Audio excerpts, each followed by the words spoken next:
Welcome everyone to the next episode of the Sen Nutrition Podcast. You're with your host Bryan today, and I have Karly Eldridge, our equine nutrition consultant for Sen, and she's been welcomed back onto the podcast because we've had very good feedback from the first one. And yeah, we welcome you again, Karly. How are you? I'm very good, thank you, Bryan. How are you? I'm good. And this topic today is very, very relevant for the type of conditions we're seeing on the East Coast here in Australia, particularly in New South Wales at the moment, but we have had this through Brisbane and Southeast Queensland, and the environment that it has created is promoting conditions such as mud fever. And Karly and I today will go through what it actually is, ways you can treat it, so not only externally but internally, and we're going to give you some tips on how your horse is really trying to prevent this condition from happening. I know it's hard when conditions are right, but yeah, we're just going to try and improve the barriers both internally and externally. So for our listeners that don't know what mud fever is it's like a type of rain scald, but located around that fetlock or that heel, and also known as greasy heel. And it's a bit of a collective term that defines as a bacteria that in some cases it can be fungal, but an infection that causes irritation and inflammation. And it can be an annoying thing that can progress to something a lot worse, and that'll take more vet treatment or antibiotics. But today we're going to try and talk about the effective ways to help prevent this internally and externally, and just thinking of ways that we can really help our horses in these really challenging environments. So Karly, I think what we'll go through first is what would be the clinical signs that you see in mud fever in this condition? Yeah, so essentially what you begin to see is some type of inflammation of the lower limb region of the horse. So then it can progress into sort of like swelling or scabs or lesions on that lower limb region. Typically we see it in horses who have non-pigmented skin, so those with white socks and stockings on their legs. They tend to be most prone to developing these lesions and scabby areas that are quite inflamed, and it's definitely a painful condition for a lot of horses, as I'm sure you can imagine. Yeah, it's really characterised by those scabs and can really get really red and raw and inflamed, and yeah, it's not nice. And I think it does progress to some lameness, yeah? It can do, definitely. Being on the fetlock region, which is quite a tight area of skin where those lesions form and hard scabs develop, it can definitely be painful just doing general movement, whether it's walking, trotting or cantering, so it can result in lameness for sure. Yeah, and the most common way to treat this is to remove that surface dirt, obviously with some water or clean warm water, and just cleaning up the whole area when you can get them out of that muddy environment that we see at the moment. And when you do loosen those scabs off, it's all about keeping it, I guess, dry and trying to not go back into those conditions that have first promoted it. That's right. We generally see it in horses who have been exposed to a lot of waterlogged or muddy surfaces, like those we're seeing in present times. So where you can try and provide like a dry and clean area for them to stand in, whether that's, a built up piece of land or in a stable with dry bedding, that's generally what we can do to help it progressing. But the initial thing is trying to get those scabs or lesions to soften and actually be removed from the fetlock itself. And then that allows the horse a chance to begin recovering, but you still need to be able to manage the inflammation of the skin because it's often quite pink and, I guess, tender once those scabs have been removed until the skin starts to settle and regenerate and recover a little bit. So there's even a couple of things you can do even before those conditions set in when a horse is prone to mud fever, and keeping the hair on the back of the pasterns and the fetlock and just shorter or clip back, because when you expose these areas to more sun and air, these bacteria or the fungi can't thrive because they thrive in those low oxygen environments and keeping that moisture out. So there is that element of helping that environment stay exposed to more light and oxygen. Definitely. We tend to see A lot of the heavier breeds, such as Clydesdales and Friesians, develop these sorts of irritations in their feathers because they are, I guess, hidden from light and oxygen. So it's a perfect breeding environment for these bacteria and fungi to produce. And mud fever is unfortunately one of the more common results. So once you do have the area all cleaned up and the scabs removed, the topical treatments of choice, Karly will just describe what is one of the best methods to help combat this condition. Yeah, so I mean, when you're actually treating the scabs themselves and once they're removed, there's several topical treatments that are available on the market that may be composed of natural ingredients and essential oils.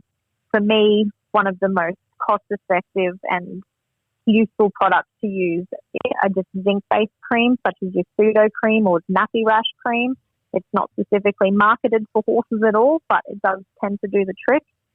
It is worth noting that you need to be careful of what ingredients are actually in whatever topical treatment you decide to use, because if they contain a lot of oil, those oil-based products can burn skin if they're exposed to sunlight, which can obviously cause even more issues than just the mud fever alone.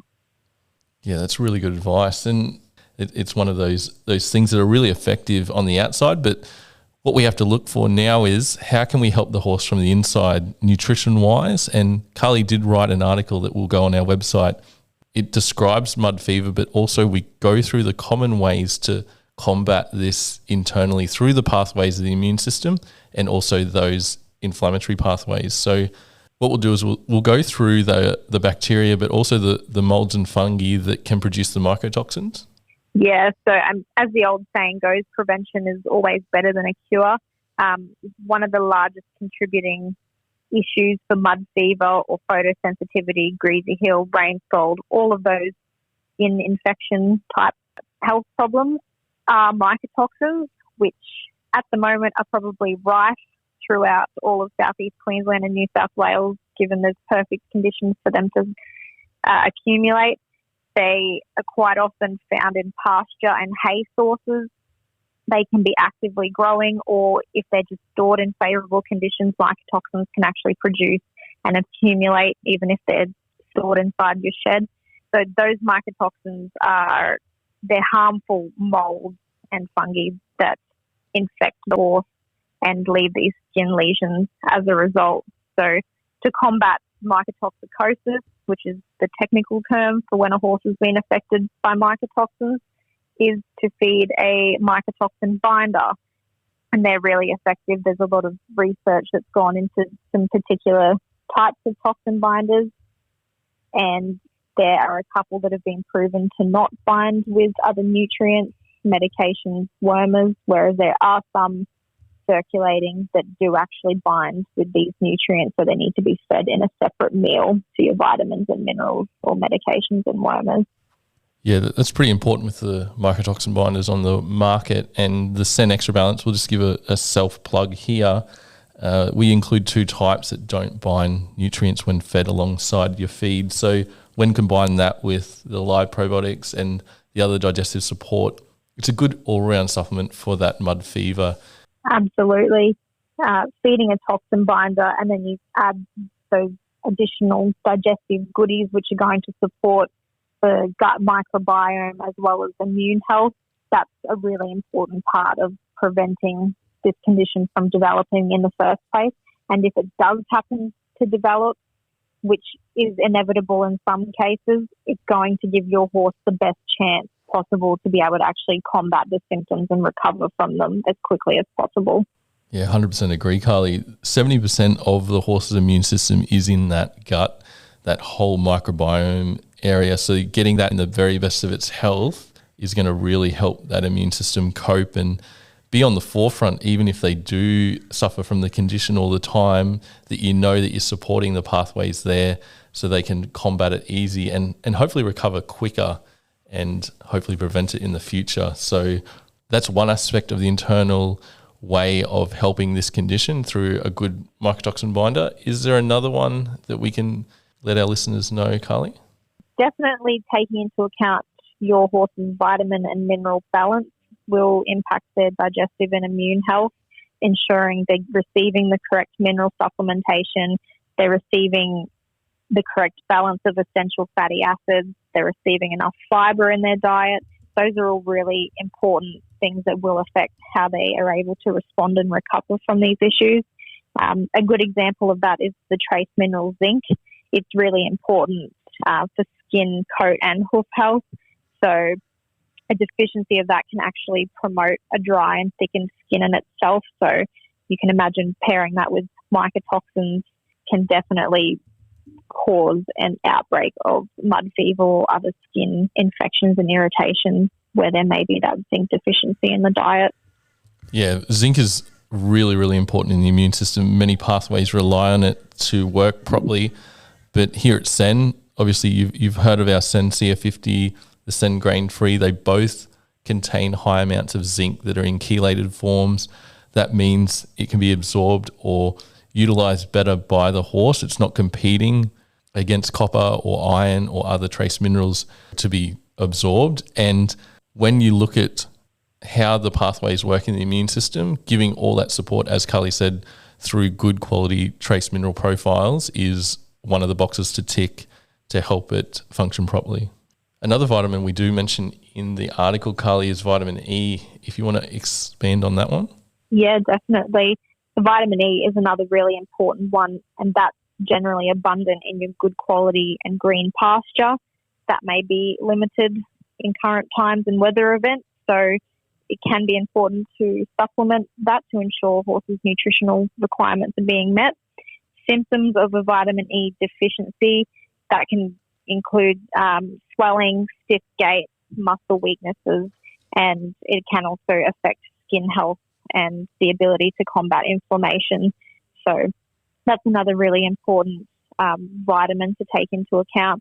If your horse is on a hay-reliant diet or really poor quality pasture, it's very likely they would require additional vitamin E supplementation, and that's obviously included in both Sen CF50 and the complete grain-free, but a lot of basic mineral supplements won't actually contain that. So a good note to double check what you're feeding and just making sure that it is meeting what your horses may require based on their current environment and pasture availability. Yeah, and there's two types of vitamin E that supplement companies use, and there's a natural one and a synthetic one. And we here at Sen, we go the natural way, and it's a little bit more expensive, but we feel it works better with the horse's physiology in terms of keeping it in its natural form as possible. And both that CF50 and the grain-free have high levels, and this provides the horse with enough vitamin E. But also when looking at each individual horse, as Karly and I keep saying, they may have higher requirements depending on their environment. Then we adjust the intake according to this. Yeah, that's right. Assessing each horse as an individual is the safest and most effective way to ensure we're able to meet their nutritional requirements. Generally speaking, the Sen products do tend to meet horses' vitamin E requirements, but there may be that case where a horse is particularly compromised or has a really decreased immune system, and additional vitamin E may even support them further to help them recover from whatever inflammation or illness they're dealing with at that particular time. Yeah, 100%. It's really highly beneficial for that antioxidant effect, and there's a lot of oxidation going on, and trying to counteract that is highly beneficial. It certainly is. And speaking of the subject of oxidation, we'll put on to the last important aspect to help alleviate and help prevent the symptoms of mud fever, and that's a good overall omega-3 to 6 profile. So what we're promoting here is trying to match what's in nature. So pasture has higher omega-3 than omega-6. Your hard feed is generally higher in omega-6 unavoidably, and omega-6 is not bad. We do need that for those inflammatory pathways, but we don't want an overreactive inflammatory pathway. So getting another source of omega-3 into the diet, like the Sen oil, which is different to the vegetable oils and the rice bran, canola, because of its higher omega-3 profile, is going to really help balance that ratio out. And this is especially important for horses on poor quality pasture and on hay-reliant diet. So Yeah, Karly, I think you might be able to touch a bit more on this. Yeah, I mean, even more so of late, I've noticed a little bit of, I guess, confusion, probably the right word to use, as to horses needing omega-3 versus omega-6. Both are necessary in the diet. Your omega-6s help support inflammatory pathways in horses, and that is absolutely necessary. And the omega-3 helps to support the anti-inflammatory pathways. So you're right, there hasn't been an optimal omega ratio established for horses, but given a fact is they've evolved on good quality pasture as their most natural diet, it's reasonable to hypothesize that they should receive an omega ratio that reflects that natural diet. So good quality pasture provides an omega-3 to 6 ratio of approximately 4 to 1. So to me, it's reasonable to assume we should be aiming for around that ratio. So when you take into account hay and hard feed generally being higher in omega-6, most of a horse's daily intake will be made up of good quality pasture if they're not being fed insane amounts of hard feed. So they may be able to balance themselves out in that way. But when pasture quality is poor to average, or the horse is consuming a lot of hay, I tend to recommend an omega-3 supplement to my clients just to ensure that anti-inflammatory benefit is there if the horse actually requires it, because generally speaking, they never require omega-6 supplementation. Their requirements are already pretty well taken care of by their base diet. Yeah, and another important aspect of this is we don't include an oil in our pellet, and it's probably overlapping with another podcast we had. And why we add the oil separate is those pellets, they do get heated to a point where there's oxidation. So putting an oil there high in omega-3 is counterintuitive in terms of creating more oxidation in the pellet. That's why we provide it fresh in that more pure form. And that is one of the ultimate differences to canola oil, rice bran oil, is that omega-3. Its ratio is closer to what is found in fresh pasture. And overall, when you look at the horse population that is on sen oil, it has really improved their overall health for many years now. And there's been countless times when we've had clients message back or send in photos or tag us on Instagram and say, these horses had dapples for the first time ever, and it's only changed with the sen oil. And dapples are genetic, so they need that genetic potential at the start to do it. And that's only one aspect of good health, but we know it's working within the horse. It's got that same profile as pasture, and we're trying to ensure that quality through what we provide the horse population with sen oil. So when you look at conditions such as mud fever, and it all revolves around that immune system and all the pathways, trying to get the tools, and what we've outlined today is those topical treatments, hopefully a zinc-based one that Karly has recommended, good quality mycotoxin binder, whether in the form of a digestive supplement like Sen Extra Balance, also a good vitamin mineral profile with the CF50 and the Sen grain free, and then a good omega-3 oil, which has high levels, but also provided fresh, not inside a pellet. So I think, Karly, your personal horses are on Sen CF50. Yes, they are. They've been on Sen CF50 for a number of years now. I did originally start them on the complete grain-free when it first became available up where I am in Far North Queensland quite a few years ago, but they unfortunately did too well on that, and I had to transition them to the balanced pallet version. I have two very easy keeping quarter horses, so they quite literally get a handful of their Sen CF50 with some salt and any other specific supplements that they need, and the rest is up to their pasture or hay intake. Yeah, that's a really good key point there, is the rest is up to their hay and pasture intake, which is doing two things. It's promoting better gastric health because they're grazing all day, and you're not relying on the hard feed to keep the weight on. You're relying on that pasture, but the hard feed and the very small feed rate from the CF50 is balancing the vitamin mineral profile of the hay and the pasture. And you've been feeding that Sen CF50 for years now. Yeah, I have, and I'm a big advocate for feeding more hay and pasture versus hard feed.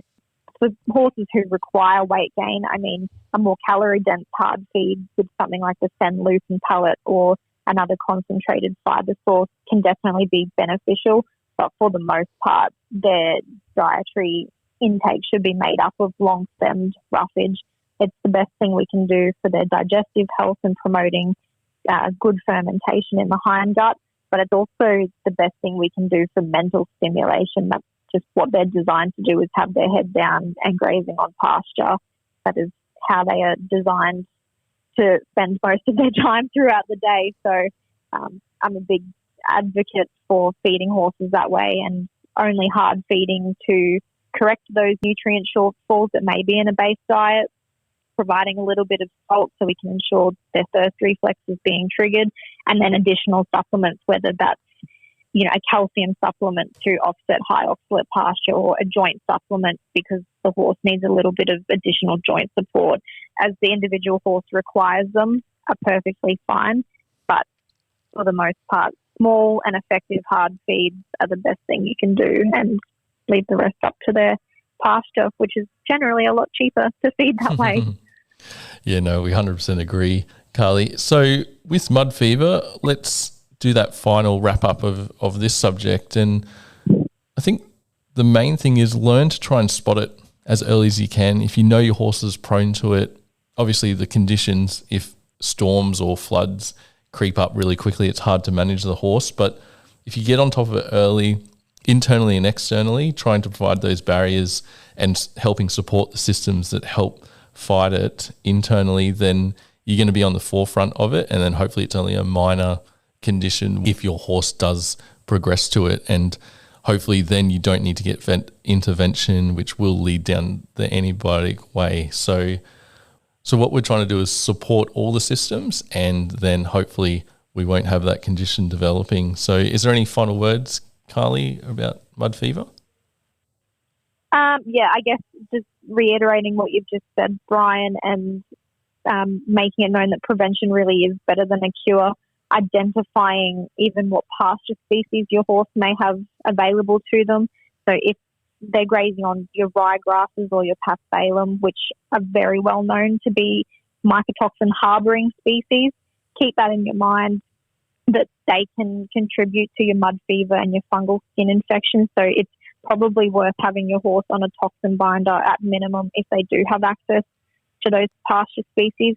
And then keep your eye on the climate. If you're due for a lot of rainfall or an increase in humidity, they're the perfect sorts of conditions for mycotoxins and these skin infections to just go crazy. So if you can be mindful of that, have your diet balance, your mycotoxin binder in place, and omega-3 fatty acid source in the diet. That's the best thing you can do internally. And then have your zinc-based cream on hand for topical application if and when required. Yeah, that's fantastic advice, Karly. We'll wrap this one up today and just finish on, we're hoping that everyone that's been flood affected, especially the farms and the footage we see with the horses, particularly on the bridges, and just everyone adversely affected by these terrible weather conditions, hopefully you guys recover well. I know it's going to be a big cleanup job, and the footage that we see, it really is pretty devastating in parts of the East Coast. And yeah, we just wish you guys all the best in your recovery process. So if you got any further questions to the podcast, you can easily reach out to us through the usual contact channels for SEN.